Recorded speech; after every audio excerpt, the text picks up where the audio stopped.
사람과 사람의 만남이 천국이 될지 지옥이 될지는 어느 한쪽만 노력한다고 되는 게 아닌가 봅니다. 그런 의미에서 저는 지옥까지 떨어져 봤지만 이젠 그 지옥에서 빠져나와 발버둥을 쳐서 모든 걸 잊고 살고 있는 40대 중반의 남자입니다. 우리 어머니 말씀으로는 제가 의리 하나는 확실한 사람이었다고 하시는데 만약 그때로 돌아간다 해도 저는 아마 똑같은 선택을 했을 겁니다. 하지만 그런 지옥 같은 순간이 다시 온다면 그때도 지금까지처럼 견딜 수 있을지는 모르겠네요. 그만큼 제가 강한 사람인지도 확신이 안 서네요. 그래도 이제는 좀 잊고 싶습니다. 그래야 앞으로의 새 출발도 잘 할 수 있을 테니까요. 저는 택배기사로 생계를 꾸립니다. 벌써 일한 지도 20년이 다 되어 가네요. 군대 제대하고 외삼촌 권유로 시작했어요. 어릴 때부터 공부랑은 담을 쌓아서 대학도 못 가고 그저 튼튼한 체력 하나만 믿고 살았죠. 뭘 해서 먹고 살아야 하나 고민하고 있을 때 마침 잘 됐다 싶어 시작한 일이 이렇게 오래 하게 될 줄은 꿈에도 몰랐습니다. 어릴 적부터 어머니가 이곳저곳 아프셔서 병원비가 만만치 않았어요. 그래서 놀고 먹을 순 없었죠. 당장 체력만 있으면 몸으로 부딪혀 돈을 벌 수 있는 이 일이 저한테 맞았던 것 같아요. 수입도 나쁘지 않았고요. 물론 그만큼 배달할 물건도 많아서 힘들었지만요. 뉴스나 매체에서 보는 것 같은 소위, 갑질도 많이 겪었습니다. 음식물 쓰레기 버리기 요청, 물건 받지 않았다는 민원, 배송 물품 외 온갖 심부름 요청 등등. 정말 상식 이하의 일들이 많았고 지금도 있어요. 그럴 때마다 이 일을 그만두고 다른 일을 찾아볼까 엄청 고민했지만 옷 벗어 걸어놓으면 코 납작해진다고 매일 아침 일어나 일하러 갈 뿐이었죠. 당장 배송할 물품들이 저를 기다리고 있었고 저는 돈이 필요했으니까요. 물론 좋은 고객분들도 계셨어요. 꼬마 손님이 현관문까지 나와서 자기 장난감을 배달해줘서 고맙다며 머리가 땅에 닿을 정도로 인사하기도 하고 더운데 수고하십니다라며 간식이나 음료를 준비해 두시는 분들도 계셨죠. 그런 분들 덕분에 감사한 마음으로 택배를 안전하게 배달해야겠다는 사명감을 갖고 운행하기도 했습니다. 그런 분들 만나고 나오면 정말 보람차더라고요. 제가 도움이 된다는 사실에 감사하기도 하고요. 그렇게 지내던 중 고등학교 동창 윤태성이 결혼한다고 청첩장을 받게 됐어요. 꽤 이른 나이라 놀랐는데 아이가 생겼다더군요. 친구들 모두 진심으로 축하해 줬습니다. 태성이가 고등학교 때부터 친구들 사이에서 평판이 좋았고 워낙 착한 친구였거든요. 일 마치고 씻고 나가보니 이미 자리가 시작됐더라고요. 그런데 그 자리엔 우리 친구들만 있는 게 아니었어요. 신부 측 친구들도 서너 명 정도 함께 있었죠. 태성이가 많이 취해서 유난히 저를 반기며 옆자리에 앉으라고 해서 앉아 술 한 잔 마시는데 갑자기 화장실에 가더라고요. 신부가 임신 중이라 혼자 데리고 올 수 없어서 저와 신부 친구들이 돌보고 있는데 다른 친구들이 잠깐 자리를 비웠어요. 자기들이 택시 타고 올 테니 그때까지 신부 친구들과 함께 있어 달라는 거였죠. 그렇게 다들 나가고 나니 뭔 일인가 싶더라고요. 남아있는 신부 친구들과 어색하게 앉아 있었습니다. 워낙 말 주변이 없기도 했고 군대 제대 후 여자분들과 앉아 있는 게 처음이라 뭐라고 말해야 할지 모르겠더라고요. 오히려 신부 친구들이 저에게 바쁘신가 봐요. 술 한잔 하세요라며 말을 걸어주셨고, 친구들이 돌아와서야 다시 자리가 시끌벅적해졌습니다. 그렇게 그날은 서로 어색하게나마 친해진 듯 헤어졌어요. 결혼한 태성이가 친구들 중 가장 먼저 사회생활을 하는 게 신기했는지 우리는 그 후에도 종종 자리를 가졌습니다. 태성이가 신혼여행에서 돌아와 집들이를 하게 되어 우리 친구들과 신부 친구들이 다시 모이게 됐죠. 이제는 어느 정도 얼굴이 익숙해져서인지 조금 더 가까워져 더 즐거운 시간을 보낼 수 있었어요. 집들이를 잘 마치고 설거지까지 돕고 집안 정리를 한 후 헤어지려는데 신부 친구들 중 한 명이 저를 불렀습니다. 오빠, 제가 물어보고 싶은 게 있어서요. 전화번호 좀 주실래요? 하더군요. 친구들은 뭐야, 둘이 그런 거야?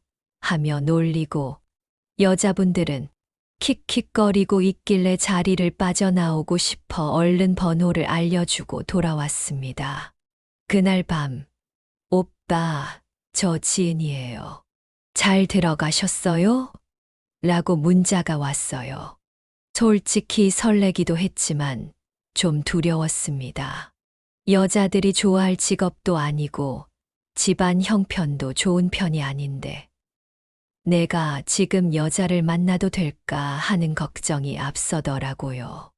그러면서도 나도 잘 들어왔어. 물어보고 싶은 게 뭐예요? 라고 대답하고 있는 제가 웃기기도 했습니다. 잘 들어오셨군요. 오빠 몇 살이에요? 저는 오빠가 좋은데 라는 메시지를 보고는 갑자기 온몸에 전기가 흐르는 것 같았어요. 저 같은 사람을 좋다고 해주는 지은 씨가 대단하게 느껴지기까지 하며 어쩔 줄 몰랐습니다. 사실 지은 씨가 잘 웃기도 하고 친구들에게 싹싹하게 대해서 관심이 갔었거든요. 그래도 제가 먼저 다가가기엔 조심스러워서 망설이고 포기하고 있었죠. 근데 지은 씨가 저를 좋다니 기분이 좋기도 하고 어떻게 해야 할지 고민스러웠습니다. 하지만 젊은 나이에 찾아온 사랑의 감정을 어떻게 다스릴 수 있겠습니까? 저희는 곧 사귀게 됐어요. 알고 보니 집안 형편이나 부모님 건강 같은 문제들이 비슷해서 공감대가 많이 형성됐거든요. 지은이도 제 사정을 친구들을 통해 듣고 관심을 가졌다고 했습니다. 그때는 그저 관심이고 사랑이라 느꼈는데 지금 돌이켜보면 아마도 동질감에 의한 호감이었다는 생각도 드네요. 지은이는 활발했습니다. 잘 웃기도 하고 고객들의 온갖 갑질에 제가 힘들어할 때면 저보다 더 화를 내며 제 이야기를 들어줘서 마음이 풀리게 해줬어요. 직업도 어린이집 보조교사였는데 좀 더 일하면 정교사가 될 수 있다며 성실히 하는 모습에 더 좋아졌습니다. 항상 서로의 편이 되어주자 약속하며 서로에게 든든한 지원군이 됐죠. 그렇게 2년쯤 연애를 하고 지은이가 정교사가 되고 나서 우리는 결혼하게 됐습니다. 서로 빠듯한 살림이라 겨우겨우 작은 빌라 전세에서 시작했지만 아끼고 모아서 얼른 집 사고 부자가 되자고 농담처럼 말하며 생활을 시작했죠. 결혼 생활은 알콩달콩 재밌었습니다. 아침마다 아내가 싸준 도시락 먹어가며 일하니 전보다 힘도 덜 드는 것 같았어요. 어머니 건강 상태가 좋아지시고 아버지가 하시던 가게가 전보다 잘 되어서 제가 부모님께 생활비를 보내지 않아도 되었기 때문에 우리의 미래를 위해 모을 수 있는 돈도 좀 생겨서 재미있었거든요. 물론 아내의 친정에는 계속 생활비를 드려야 하는 상황이었지만요. 그래도 저희는 전보다 나아진 상황에 감사하며 조금씩 모아가는 재미에 빠져 있었습니다. 결혼한 지 6개월쯤 됐을 때 아내가 임신을 했어요. 저는 정말 하늘을 나는 것 같았습니다.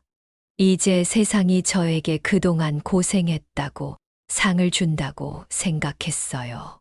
그 정도로 행복하고 기쁘고 감사했습니다. 그런데 아내가 심할 정도로 입덧을 했어요. 물만 마셔도 다 토하고 음식은 거의 먹지 못했죠. 당연히 아내는 일을 그만둘 수밖에 없었습니다. 그나마 과일만 좀 먹어서 제가 종류별로 과일을 사다 놓고 출근했어요. 저녁에 들어가면 힘없이 누워있는 아내가 안쓰러워 뭐든 먹고 싶은 거 말만 하라고 과일도 깎아주고 마사지도 해주다가 잠이 들곤 했습니다. 그러던 어느 날 일하는 도중 통화를 했는데 장모님이 만드신 제육볶음이 먹고 싶다는 거예요.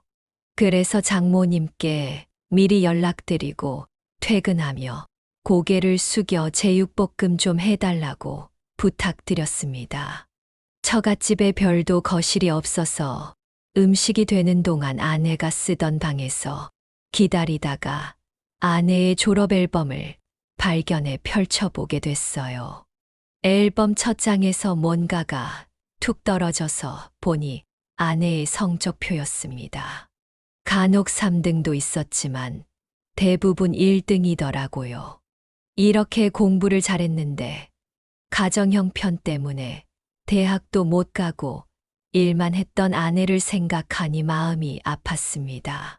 집으로 돌아와 장모님께서 싸주신 제육볶음으로 겨우 몇 달 만에 밥을 먹는 아내를 보자니 너무 미안하더라고요. 그런 아내를 보며 자기야, 아기 낳고 나면 내가 뒷바라지 할 테니까 공부 다시 할래? 당신 학교 선생님이 꿈이었다며?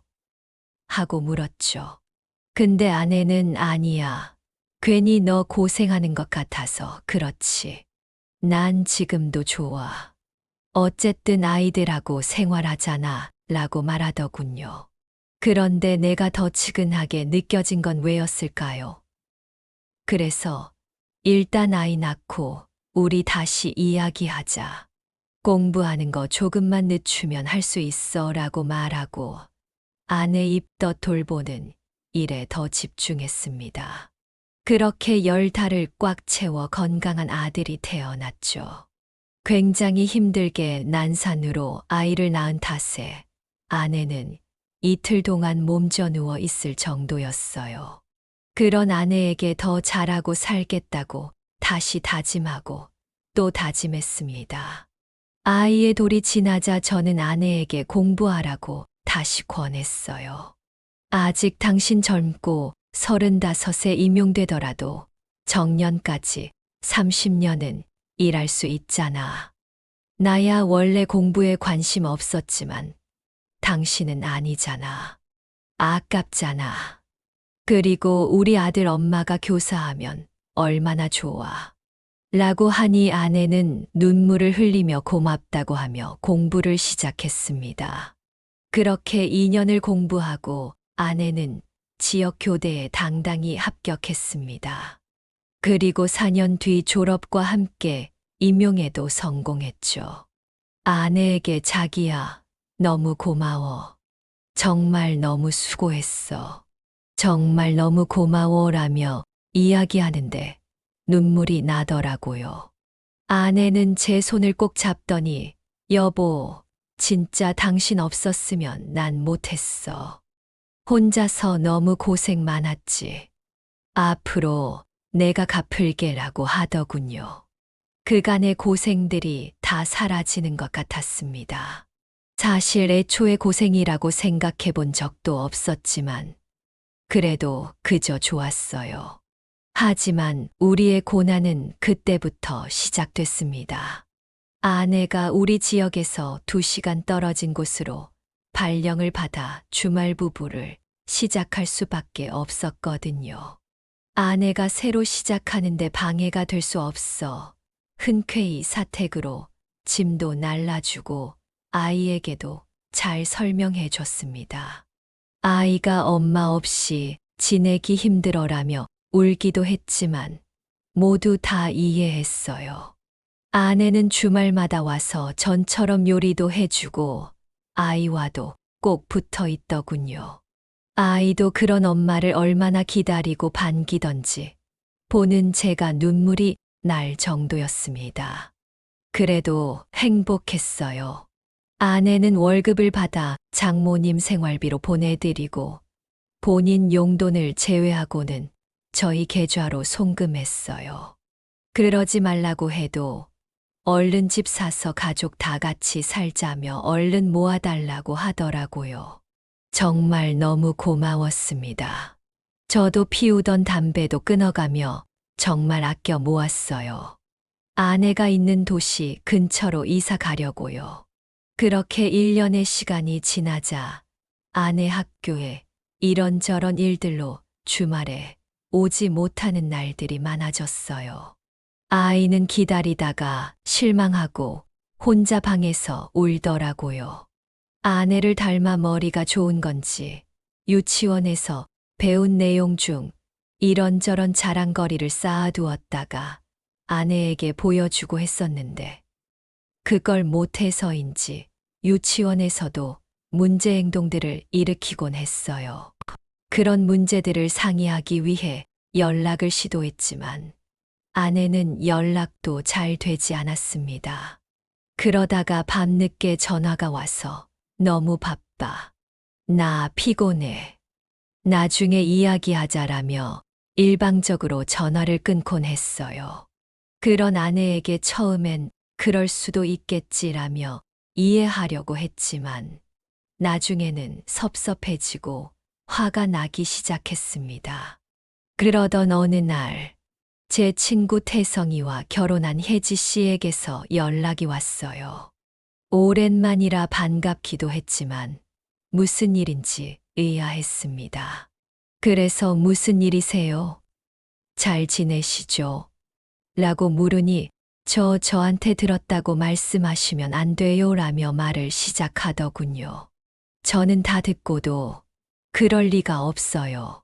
우리 지은이가 그런 사람이 아니에요. 라고 부정했지만 마음속으로는 그간의 행적들이 의심스러워지기 시작했어요.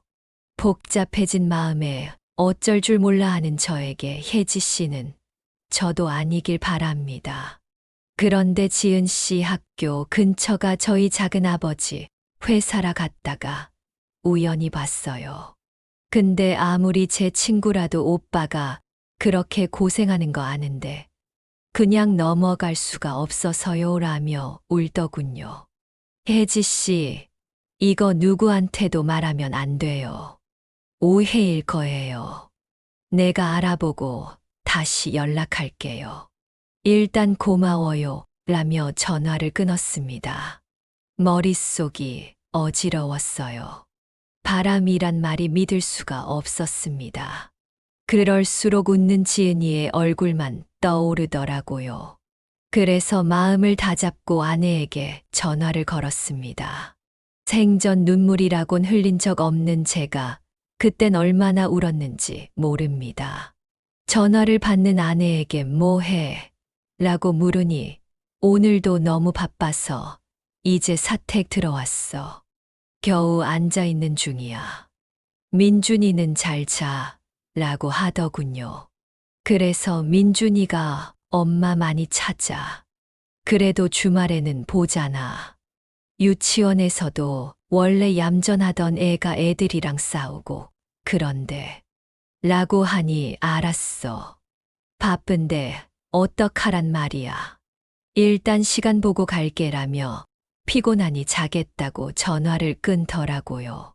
곧 방학이니 조금만 더 참고 얼굴 보고 오해를 풀자는 마음이었습니다. 그러나 제가 마지막까지 걸었던 기대는 와장창 무너져 내렸어요. 아내는 전화로 이혼을 요구했습니다. 이혼하자고 하는 거예요. 지은아, 아니. 여보, 이게 무슨 소리야? 이혼이라니. 라며 어이없어 하는 저에게. 오빠, 그동안 나 솔직히 너무 힘들었어. 오빠랑 나랑 대화도 잘 안 통하고 관심사도 없고. 모은 돈 가지고 그렇게 사는 게 사는 거야? 난 좀 자유롭고 싶어. 오빠도 나 없이 잘 지내자. 나 민준이한테는 얘기 좀 잘해줘라는 거였어요. 그런 아내에게 너무 배신감이 들더군요. 지리은아, 내가 너한테 어떻게 했는데? 내가 나한테 이럴 수가 있어. 넌 정말 사람도 아니구나라며 울분을 표하자. 그래, 오빠 지금 생색내는 거야? 그래서 임용되고 내가 돈 번 거 다 챙겨줬잖아. 양육비는 보낼게. 그동안 모은 돈도 오빠 다 가져. 진짜 구질구질하게 굴지 말자. 그리고 말이 나와서 하는 말인데, 내가 뭐 오빠한테 뒷바라지 해달라고 했어. 오빠가 좋아서 한 거잖아. 뭐 그렇다고 안 고맙다는 건 아닌데. 그렇다고 다 참고 살 순 없어. 나도 내 인생 찾고 싶어라며 전화를 끊어버리더군요. 너무 화가 났습니다. 그래서 어머니께 아이를 맡기고 아내 학교를 찾아갔어요. 사택 앞에 아내 차가 있더군요. 제가 중고차 매장을 보고 아이 보러 좀 더 자주 와달라고 사줬던 차였습니다. 저는 갖고 있던 여분차 키로 차 문을 열고 일단 아내 내비게이션으로 그동안 다닌 목적지들을 확인했습니다. 인터넷을 검색해 보니 이럴 때 블랙박스는 꼭 확보하라고 하더라고요. 혜지 씨의 전화를 받고 불안한 마음에 찾아봤거든요. 내비를 보니 참 많이도 다녀놨더군요. 바빠서 아이 보러 못 온다는 사람이 바다며 산이며 근사한 식당과 수많은 모텔들까지 근처 안 가본 곳이 없더라고요. 일한다고 바빠서 집에 올 수가 없었나 봅니다. 모두 핸드폰으로 촬영해뒀어요. 블랙박스는 일단 메모리를 빼서 주머니에 넣고 아내 방으로 올라갔습니다. 올라가기 전 핸드폰을 카메라 모드로 설정해 놓는 것도 잊지 않았습니다. 이것도 인터넷에 나온 방법 중 하나였어요. 문이 살짝 열려 있어 이상하게 생각하며 슬쩍 안쪽을 보니 방 안은 아주 난장판이더군요. 두 남녀가 굉장히 격렬하게 사랑을 나누고 있었어요. 여자는 제 아내였고 남자는 모르는 얼굴이었습니다. 소리치고 싶었지만 그러면 안 된다고 했기에 일단 동영상을 촬영하며 가까이 다가갔어요.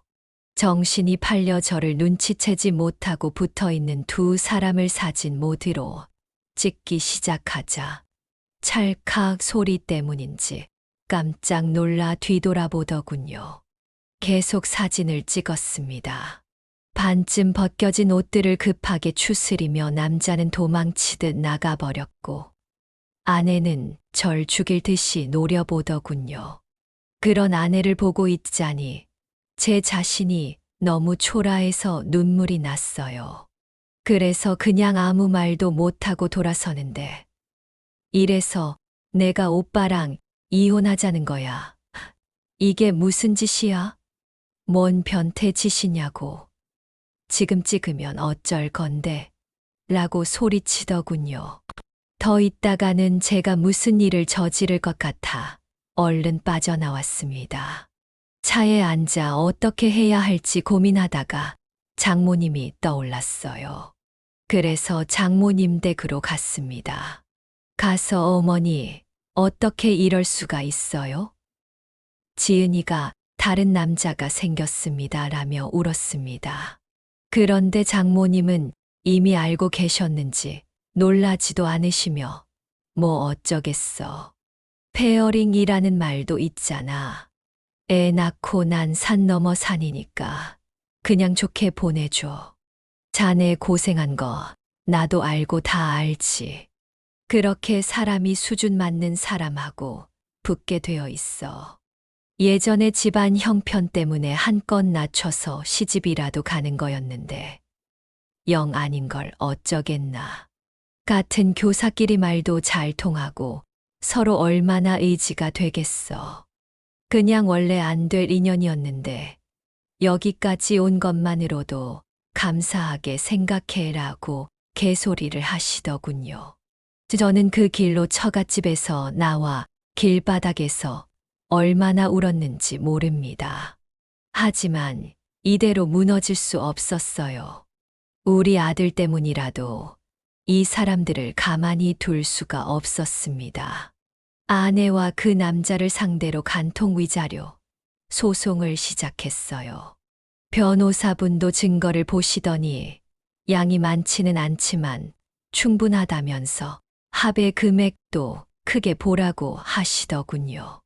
그래서 할 수 있는 한 크게 소송해달라고 말씀드렸습니다. 소장을 받은 남자가 저에게 전화를 했더군요. 죄송합니다. 그런데 선생님, 제가 정말 어렵게 임용 합격했거든요. 소송 취하해 주시면 제가 어떤 식으로든 보상하겠습니다. 라는 겁니다. 진짜 세상의 모든 욕들이 떠올랐지만 변호사님이 절대 감정적으로 반응하면 그쪽에 유리해질 수 있다고 하신 말씀이 생각나서 어떤 보상을 말씀하십니까? 제 아들은 엄마를 잃었고 저는 아내를 잃었습니다. 그 여자와의 10년 세월이 모두 물거품이 되어버렸습니다. 도대체 그 시간들을 어떻게 보상하실 겁니까? 라고 말하니 아무 말도 못하더군요. 그래서 끊겠다고 하니 선생님, 지나간 과거보다 앞으로의 미래가 더 소중한 거 아닐까요? 라고 하더군요. 진짜 잘못을 반성하고는 있는 건지 어이가 없었어요. 그래서 그 미래를 제가 좀 망치고 싶습니다. 당신 같은 사람들이 멀쩡하게 애들 가르치고 살 생각을 하면 화가 나지 않습니까? 라고 말하고는 전화를 끊어버렸습니다. 그러고 나자 아내가 전화를 하더군요. 받지 않았습니다. 그러자 저희 어머니에게 전화해서 자기 인생 망치지 말라고 협박하더군요. 그날 밤 아내에게서 다시 전화가 왔어요. 아이가 자고 있어서 받았습니다. 오빠, 진짜 미안한데 나한테 소송 건 괜찮은데 그 사람한테 소송 거는 건 풀어줘. 이거 소문나면 우리 학교에서 잘려. 그 사람 없으면 나 이제 못 살아. 오빠, 이렇게 냉정한 사람 아니잖아라며 울더군요. 그 얘기를 들으니 제가 그동안 얼마나 바보 같았는지 알겠더라고요. 그래서 그래, 제발 잘렸으면 좋겠다. 내일은 내가 너희 학교 교장 선생님한테 사진들 보내더라도 그런 줄 알고 이런 거 생각도 못하고 그런 짓을 저질렀니? 끝까지 할 거니까 그런 줄 알아라며 전화를 끊었습니다. 그 후로도 아내와 그 상간남은 번갈아가며 전화를 하더군요. 받지 않았습니다. 메시지는 저장해 놨고요. 그렇게 시작된 재판은 6개월 정도 걸렸어요. 두 사람은 간통 혐의로 징역 10개월에 집행유예 2년을 받았습니다. 저에게는 위자료 1,000만 원을 지급하라는 이혼 판결과 상간남은 3천만 원 배상 판결이 나왔어요. 항소심까지 가는 모습에 끝까지 반성하지 않는 것 같아 치가 떨리더군요. 장모님은 저에게 전화의 저주를 퍼부으며 너 때문에 둘 다 함께 잘렸다. 좋니? 이제 선생님 자격증만 남았는데 어디서 깽판이야. 그리고 돈 5천만 원이 뭐가 된다고 라는 겁니다. 그래서 안 주면 또 소송 걸면 되죠. 나라에서 제 손해에 대한 배상이 정해져 있는데 왜 안 주세요? 10원 한 장까지 다 받아낼 겁니다. 라며 전화를 끊어버렸습니다. 하지만 저는 여기서 멈출 수가 없었어요. 그 두 사람은 교사직에서도 박탈될 줄 알았으나 감봉 3개월로 그쳤더군요. 제 아이와 저만 이렇게 모든 걸 잃을 수는 없는 일이었습니다. 이제부터 시작이었어요. 아니나 다를까 3달 뒤쯤 전 아내 친구들에게서 연락이 오더라고요.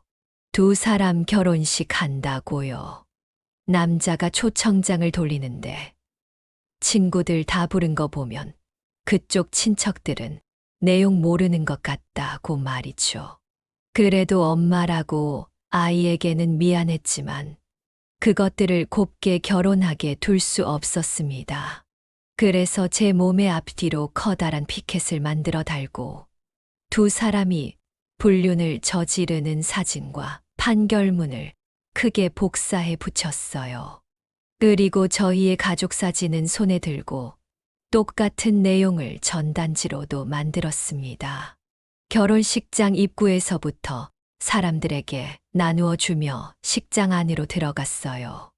식장 입구에 들어서서 신랑 측 부모에게 새 며느리 되시는 분 전 남편입니다. 이렇게 식까지 올려주시는 걸 보니 이쪽 부모님들은 정신이 아니신가 봐요 라고 하고 있는데 장모가 와서 절 밀어냅니다. 그래서 제 몸에 손대지 마세요. 폭행죄로 고소당하기 싫으면 이라고 해버렸습니다. 그러자 장모는 창백한 표정으로 얼른 신부 대기실로 갔어요. 웨딩드레스를 입고 다소곳이 앉아있는 전 아내를 보니 정말 역겹더군요. 아이고, 두 번째 드레스 입으니까 좋냐? 다른 사람 씹어먹고. 오빠 찾을 땐 언제고 이러고 있니? 지은아? 전 남자한테도 먼저 버림받고 들이대서 된 거니? 라고 이야기하고 있는데 제 뒤로 시끄러워지더군요. 한 여자가 성난 황소처럼 신부 대기실로 들이닥쳤어요. 저를 밀치더니 신부의 머리채를 잡더군요. 야, 이 뻔뻔한 것들아. 난 강미연이란 말이야. 결혼만 안 했지. 부부나 다름없다고 제발 헤어지라고 부탁했지. 그랬더니 뭐? 너 애 엄마라며? 너희끼리는 너 이러고 다니는 거 아니었어. 라며 이야기하다 절 발견했는지 놀라서 보더군요. 그러더니 편 드실래요? 라고 묻더군요. 그래서 그렇다고 했던 전 약간 어이없다는 듯이 아주 환장하겠네. 내가 이럴 줄 알았지. 내가 절대 그렇게는 못하게 할 거야. 라며 전 아내의 머리채를 계속 잡고 있더군요. 전 아내는 드레스 때문인지 이러지도 저러지도 못하고 있더라고요. 그 사이 달려나온 웬 장신의 보안 요원이 여자를 끌어내고 저는 전단지를 덧뿌리며 난동을 부렸고 그 여자분은 신랑 되는 남자를 찾으며 밖으로 나갔습니다. 신고를 받은 경찰에 끌려가 파출소에서 조사를 받는데 눈물도 나고 웃음도 나더군요. 한편으론 통쾌하면서도 집에 있는 아이가 눈에 밟혔어요. 경찰은 사정은 알겠는데 그래도 이렇게 하시면 저희가 조사할 수밖에 없어요. 그리고 아마 벌금도 나갈 거예요. 그런데 그 신랑 신부 진짜 나쁜 사람들인가 봐요 라며 위로를 해주시더군요. 그러고 파출소에서 나오는데 그 여자분이 부르더군요. 저랑 술 한잔 하실래요? 라고 하더군요. 저도 마침 그냥 집으로 가고 싶지 않아. 그러죠 하고 아무 술집이나 들어갔습니다. 들어가서 소주 2병을 시키고 앉아 각자 술을 따라 마시며 아무 말도 못하고 있는데 피켓에 붙은 저희 가족 사진이 눈에 들어오더라고요. 그래서 울었습니다. 여자분도 울더군요. 그렇게 한참을 말없이 울다가 여자분이 먼저 걔가 선생님 되면 결혼하려고 뒷바라지한 것만 12년이었어요. 군대 갔을 때도 간식 챙겨서 면회 가고 매일 편지 쓰고 그랬거든요. 너무 고맙다. 진짜 너 같은 여자는 없다는 그 말만 믿고 제 적금 쪽에서 학원비도 보태고 그 집 부모도 나중에 결혼하면 보상해준다더니 도사 며느리 볼 생각이 전혀 없더라고요. 라고 말하는 그 여자분에게서 저의 모습이 보였어요. 저도 전 아내, 아니 그 여자 뒷바라지만 8년 했어요. 머리가 좋은데 집안 형편 때문에 꿈도 못 펼쳐본 게 안타까워서 공부하라고 했거든요. 그런데 결과는 이래요라고 했더니 그래도 그쪽은 애도 있고 결혼도 했으니까 위자료도 받았다면서요? 전 그런 것도 없었어요. 이럴 줄 알았으면 혼인신고라도 해달라고 했을 텐데. 그초라며 또 울더군요. 그래서 우리는 또 말없이 울다가 술 마시고 또 울었습니다. 그리고 헤어지며 우스운 용기에선지 그 여자분의 번호를 받아왔습니다. 혹시 그 천하의 KXX들이 또 해코지할 일이 있으면 연락할게요 라면서 말이죠. 그 일이 있은 후 저는 그간 쉬었던 택배 일을 다시 시작했습니다. 어쨌거나 저희 아이와 먹고 살아야 하니까요. 아이는 눈치가 있는 건지 할머니 말씀도 잘 듣고 전처럼 말썽도 부리지 않았어요. 그리고 엄마도 찾지 않았죠. 아직 어린 나이인데 괜히 상처받은 것 같아 마음이 아팠습니다.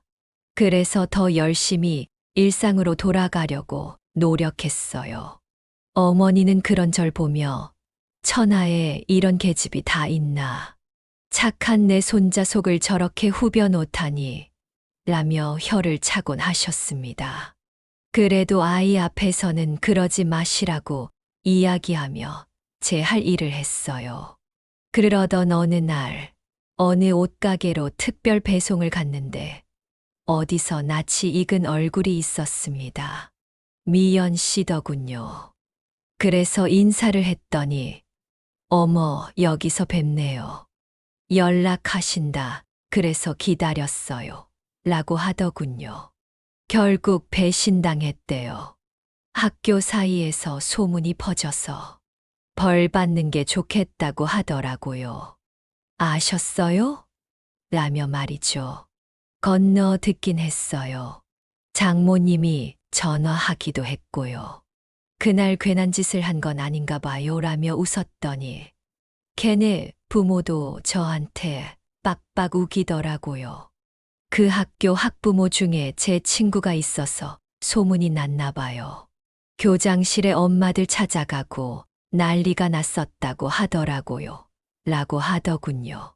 그래서 결국 저 때문에 변방으로 새로 발령받았다고 하던데 반갑네요. 나만 망한 건 아니네요. 라고 덧붙이면서요. 제가 위자료는 다 받긴 했어요. 근데 양육비는 안 주네요. 못 준다고. 참, 벌금 얼마 나왔어요? 전 500만 원 나왔어요. 라며 씁쓸해하자 저도 500만 원이요. 너무 억울하네요. 전 위자료도 못 받았는데. 그리고 아이가 안 됐어요. 언제 한번 데리고 나오세요. 여기 아이 옷도 파는 매장이거든요. 라며 영업을 하셔서 웃었고 명함을 받아서 조금 더 대화를 나누다가 일을 마쳐야 하니 나왔습니다. 그 후로 그 여자분과 괜히 마음이 허전하고 아플 때면 문자도 하고 전화도 하고 그러면서 지냈어요. 가끔 일 마치고 술도 마시고요. 저희 아들과도 잘 어울려 주셔서 함께 놀이공원도 가고 그랬습니다.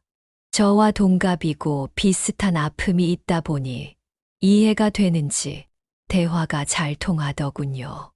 그러다 그 남자에게서 연락이 왔다고 하더군요. 자기가 미쳤었나 보다며 후회한다고. 그래서 욕을 시원하게 해주고 차단하세요라고 했습니다. 그 이야기를 듣는데 왜 열이 받는 건지. 그래서 그 쓰레기한테 전화 한 번이라도 또 받지 마세요라고 해버렸더니 그럼 우리 진지하게 만나볼래요? 좀 웃기긴 한데 나 그렇게 나쁜 사람은 아니에요 라고 말했던 미연 씨가 설마 우리 만나는 거 아니었어요? 애도 보여주길래 그런 줄 알았죠 라더군요. 그렇게 시작된 우리 관계가 10개월 정도 됐을 때 아이가 아빠, 미연 아줌마랑 같이 살면 안 돼? 나 미연 아줌마 좋아. 엄마보다 더 엄마 같아 라고 하더군요. 눈물이 나서 아이를 꼭 끌어안고 한참을 울었습니다. 그리곤 그 다음 만남에서 미연 씨에게 프로포즈를 했어요. 나도 이혼했고 애도 있지만 이제 그만 다 잊고 행복하고 싶다. 이런 남의 상처 있는 남자가 이러는 거 이기적인 거 아는데 나랑 결혼할래? 라며 반지를 내밀었습니다. 그러자 그녀는 눈물을 보이며 내가 얼마나 기다렸는데. 이 바보야. 민준이가 아침에 엄마 손 잡고 학교 가고 싶다는데 얼른 그렇게 해주자라며 허락해 주셨습니다. 결혼식을 앞두고 저희는 그 도시가 아닌 곳에 작은 마당이 딸린 집을 사서 이사를 했어요.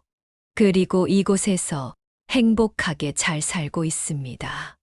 벌써 10년 가까이 되어가는 우리는 전에 전 아내와 배우자에게 헌신했듯이 지금은 서로에게 헌신하며 아주 잘 살고 있어요.